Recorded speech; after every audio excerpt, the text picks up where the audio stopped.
Hello everyone, কেমন আছো তোমরা সবাই? আশা করি অনেক অনেক ভালো আছো। আমিও খুব ভালো আছি। আজকে তোমাদের সাথে শেয়ার করব কার্তিক মাসের আমাদের যে দামোদর মাস থাকে, তো সেই দামোদর মাসে আমরা সমস্ত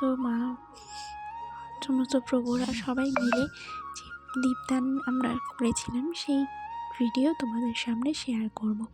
তোমরা দেখো, আমি এতগুলো প্রদীপ সমস্ত কিছু ঘি দিয়ে ভালো করে মাখিয়ে নিয়েছিলাম। তারপর দিয়ে দিচ্ছিলাম একটু কর্পূর, যেহেতু কর্পূরটা দিলে একটু ভালো হয়, তাড়াতাড়ি সলতেটা ধরে নেয়, তো সেই জন্য।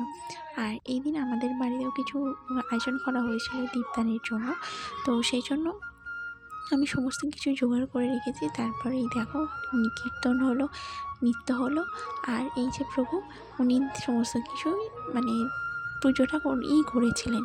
তো সমস্ত সবাই অনেক আনন্দ করেছিল। সেই আনন্দটা তোমাদের সাথে শেয়ার করার জন্যই আমি ভিডিওটা করলাম। তোমাদের কেমন লাগলো অবশ্যই জানিও। আর কারা কারা এই কার্তিক মাসে দীপদান করেছো অবশ্যই জানিও। ভিডিওটা ভালো লাগলে অবশ্যই পাশে থাকবে এবং আমার পরিবারের নতুন সদস্য হয়ে থাকবে।